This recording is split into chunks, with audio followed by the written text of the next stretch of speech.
Big Bash লিগের Hobart হারিকেনসের হয়ে অভিষেক ম্যাচে নজরকাড়া পারফরম্যান্স দেখালেন বাংলাদেশের লেগ স্পিনার রিশাদ হোসেন। মেলবোর্নের বিপক্ষে নিজের প্রথম ম্যাচেই বল হাতে গুরুত্বপূর্ণ অবদান রেখে রেকর্ড গড়লেন তিনি।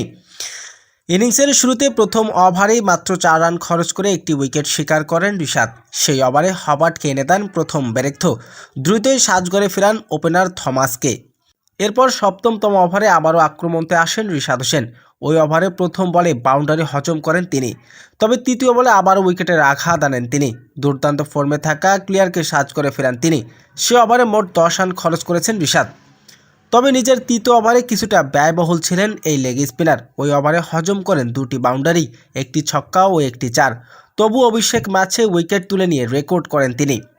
ম্যাচে এখন পর্যন্ত রিশাদ হোসেন 3 ওভার বোলিং করে 33 রান দিয়ে 2টি গুরুত্বপূর্ণ উইকেট শিকার করেন রিশাদ। এর আগে টস জিতে প্রথমে ব্যাটিং করতে নামেন হবার্ট হারিকেনস। নির্ধারিত 20 ওভার শেষে 9 উইকেট হারিয়ে 158 রান সংগ্রহ করেন দলটি। তবে ব্যাট হাতেই সুযোগ পেয়ে রিশাদ হোসেন 7 বলে 5 রান করেন। সব মিলিয়ে বিগ ব্যাশ লিগে নিজের প্রথম ম্যাচে বল হাতে কার্যকরী ভূমিকা রেখে দারুণ এক সূচনা করলেন রিশাদ হোসেন।